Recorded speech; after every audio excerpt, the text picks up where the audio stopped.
காயத்ரி லைஃப்பில் இன்றைக்கி ஒரு அனுபவத்தை நான் பகிர்ந்துக்கணும்.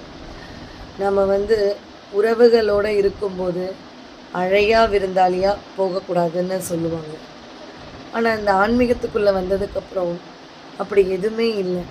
நம்மளை அழைக்கலைனாலும் நம்மளை எல்லாரும் ஒரு மிகப்பெரிய போட்டியாக நினச்சாலும் நம்மளை ஒதுக்கி வச்சா கூட இந்த இயற்கையும் இந்த இயற்கையோடு உருவாக்கின இறைவன் என்னும் சக்தி பல இடங்களில் நம்மளை உயர்த்தி வைக்குது. அதுதான் இந்த ஆன்மீகம்.